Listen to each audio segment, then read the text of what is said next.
Hi guys, Sir Z here with something important I just had to share, something that I've been wanting to talk about for a long time. This is not just an update, this is a big deal, especially for us teachers. Today, we're diving into one specific change in the revised MATATAG curriculum that finally made me say thank you. And believe me, I don't say that lightly. Why? Because this change directly addresses one of the biggest struggles we've been dealing with for years.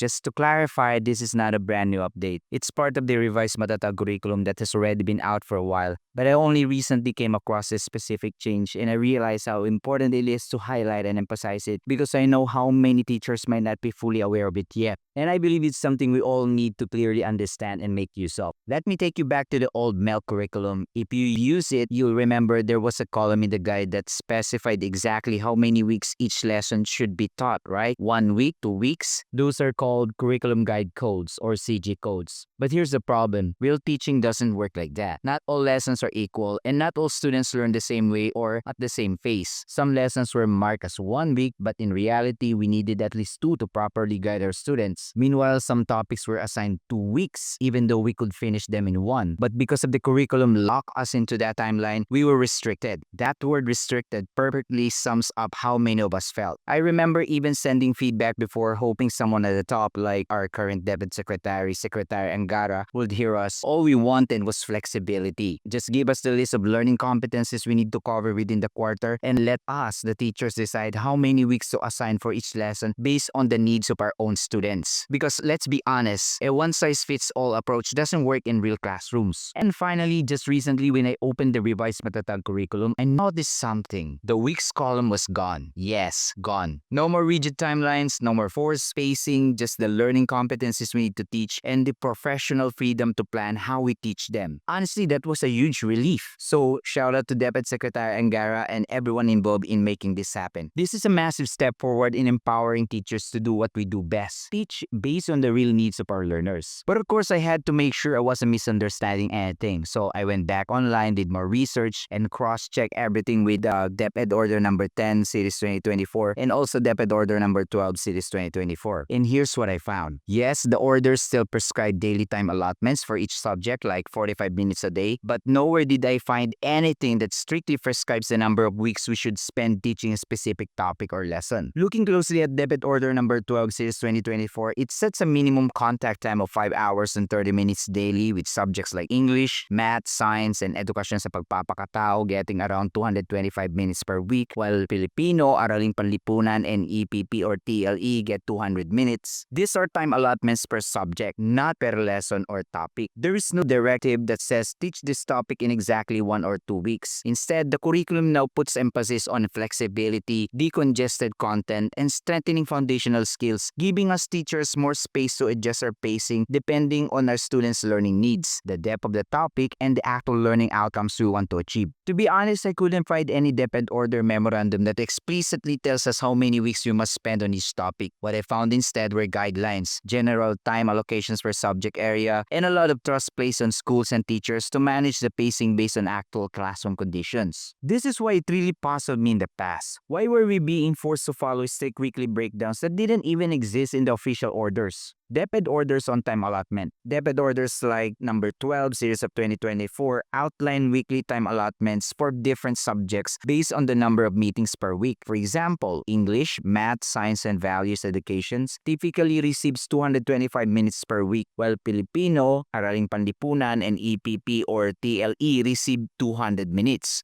Curriculum guides as guides. The curriculum guides, like the one for kindergarten, provide suggested activities and themes for the entire school year, but they don't rigidly prescribe the number of weeks for each topic. Flexibility at the school level. Schools and teachers have the flexibility to adjust the pacing and allocation of time based on their students' needs and learning progress. Focus on learning outcomes. The emphasis is on achieving the learning competencies and objectives outlined in the curriculum, rather than adhering to a strict topic per week schedule. If a school finds that students need more time on a particular concept, like for example in math, they can adjust the pacing accordingly, even if it means spending more than 1 week on that concept. Yes, we still follow the daily time allotments per subject, like 45 minutes a day, 5 days a week, but here's the key. The orders give us flexibility in adjusting the number of weeks we assign to each topic or lesson. Let me emphasize this. The fixed weekly allocation per topic is, in reality, not required from the get-go. Teachers actually have the flexibility to adjust pacing, slow down when needed, and speed up when appropriate, all based on how our students are learning. We are in the first place was given professional trust to do what's best for our own learners, but somehow we were not given the chance to use it because again, we were locked by those CG codes in the past. As for the CG codes column removed from the Matatag curriculum, this is not just a change in format, it's a shift in mindset, a shift from control to collaboration and trust in teachers. Whether we need to spend more time on a complex topic or move quickly through simpler ones, we can now do that. This is how we ensure every learner is truly learning, not just completing lessons for the sake of checking a box. And I hope this clears things up for everyone because sometimes messages from the national office gets lost or misinterpreted as they go down to the field. Different people, different interpretations, different implementations. That's always been a challenge. But this time, there should be no confusion. The message is crystal clear. We are no longer, or should I say, never been limited, restricted, nor boxed into how many weeks we need to teach a lesson. We have the authority and responsibility to map out our own pacing as long as we cover the required lessons for each quarter. If someone tells you otherwise, point them to DepEd Order number 10 and DepEd Order number 12 series of 2024 and ask them where is the part that explicitly tells how many weeks a topic or lesson must be taught. It's all there, or in fact, not in there at all.